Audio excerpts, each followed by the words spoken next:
Proročanske poruke svećenika oca Lukasa.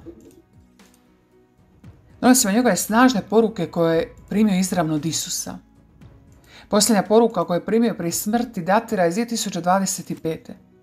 a pruža vrijedne smjernice za suočavanje s bitkom kao u tijeku. Otac Lukas rođen je 1986. u Poljskoj. Zaređen je za svećenika 2015.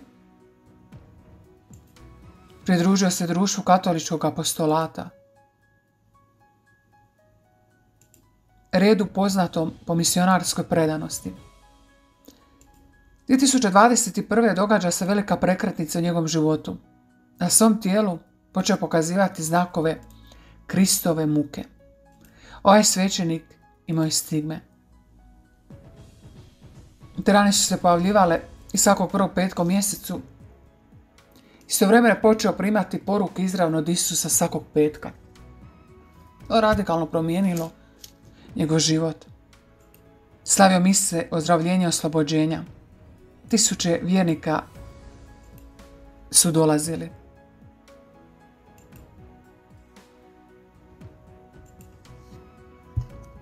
Postoje tolika silna svjedočanstva o čudesnim ozdravljenjima, od najtežih bolesti, po molitvi ovog svećenika u Isusovo ime.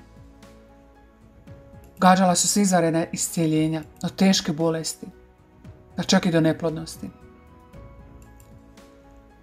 On je suspendiran u prosincu 2021.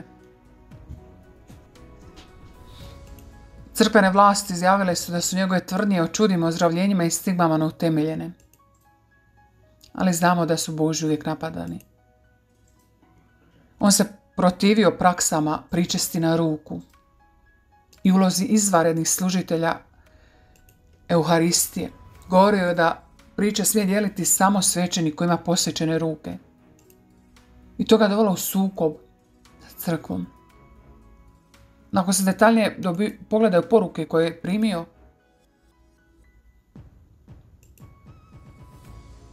također se vidi u porukama da diraju osjetljive teme unutar suvremene crkve.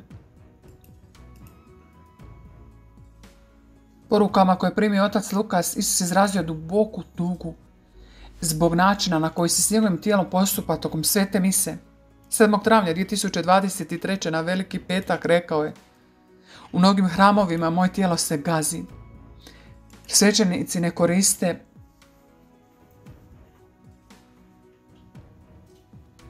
obrazac pričesti. Mnogim hramovima svećenici daju moje tijelo u ruke vjernicima i tako se skrnjuje. Kako god primi moje tijelo u ruku, čini ozbiljan grijeh, rekao mu Isus u poruci 2022. Samo posvećene ruke mogu dodirnuti moje tijelo.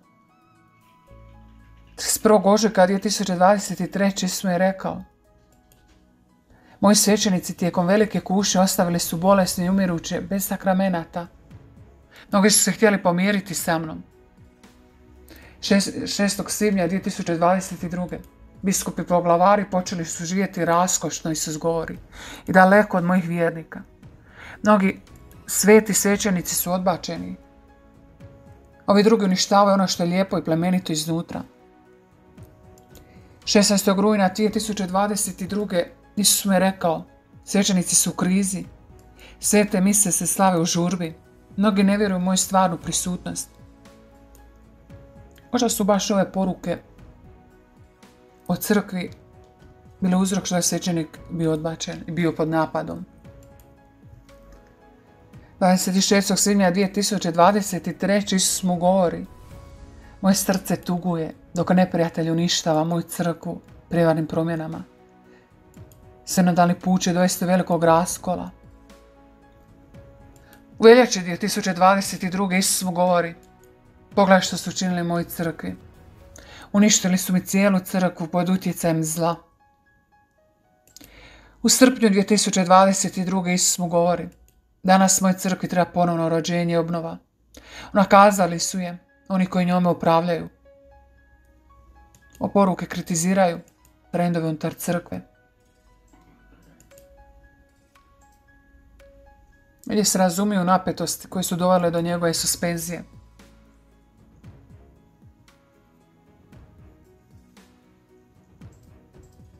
Unatoč suspenziji, otac Lukas nastavio svoju misiju.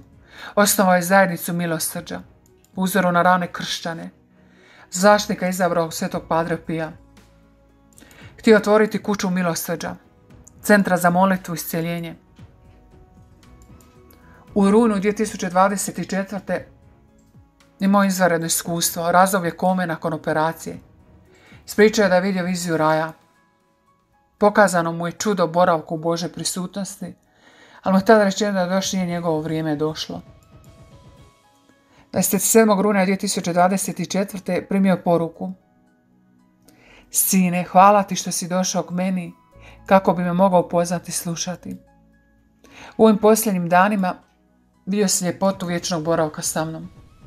Sigurno si primijetio da na ovom mjestu vlada veliki sklad i mir, a duše koje žive sa mnom vječno pune su radosti i međusobne ljubavi. Ovdje nema ni boli, ni suza, samo radost i vječna sreća. Budi čvrst u dijeljenju sve prisutnosti na nebu, kako bi oni koji se toliko bore da povjeruju u postojanje neba, čuvši te, mogli potpuno promijeniti svoj stav prema meni. Ja sam put, istina i život. Niko ne dolazi k Ocu osim kroz mene.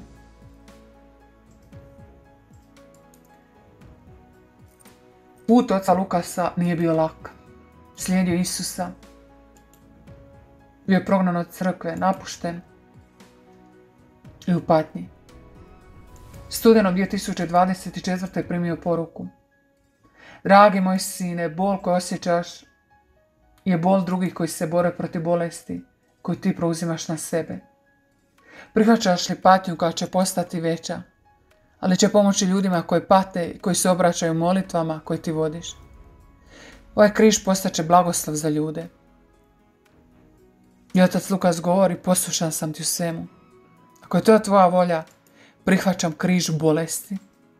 Kad bude blagoslov za bolesne. Nekoliko mjeseci kasnije otac Lukas umro je 20. ožujka 2025.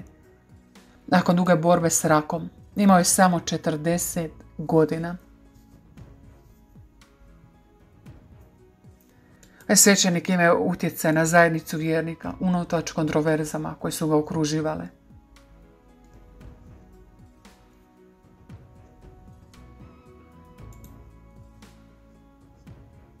S 1. siječnja 2025. ovoj poruci Isus je rekao: Moj ljubljeni sine, želio bih te podsjetiti i istovremeno te zamoliti da preneseš mojim štovateljima da u svakom domu moraju biti prisutni voda, sol i ulje, egzorcizirano. Oni će zaštititi od zlog duha.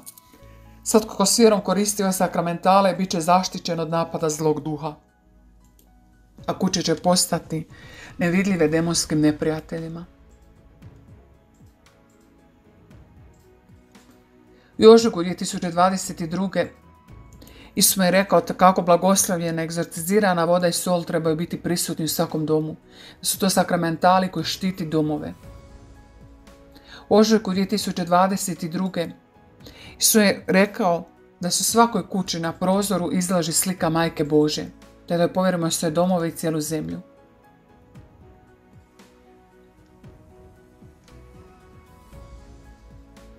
Ovaj svećenik suočio se s mnogo nerazumijevanja, boli, odbacivanje, ali ipak ustrao je i nose važne poruke od Isusa za naše vrijeme. Vjerujemo li ovo kazanja ostaje na nama, na vlastitoj savjesti. U siječnju 2025. Isus mu govori: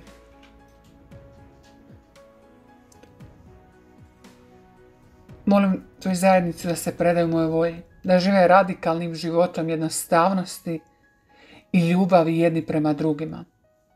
Želim da vašim dijelima prethodi ljubav i dobrota. Jer ljubav i dobrota su znak da pripadaš meni.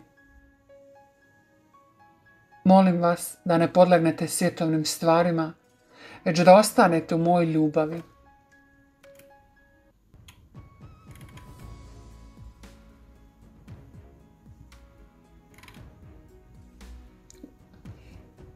Unatoč raznim iskustvima ne boriš se kao lav, Isus mu govori u drugoj poruci. Hvala ti, sine, na tvojoj poniznosti i ljubavi. Ti u poniznom stavu prihvaćaš sve, moliš se za sve. Hvala na tvojoj šutnji, koja je puno vrijednija od govora mržnje i prezira. Tvoj život u skrivanju i samoći je melem za moje srce. Tako je malo duša koje su mrtve za svijet, a žive za nebo. Molim te, vjeruj mi potpuno, jer ja mogu učiniti sve što me zamoliš. Budi ispunjen ljubavlju i okruži sve bolesne ljubavlju. Ove riječi su istinu pravo duhovno blago za svakoga od nas. Živimo ih.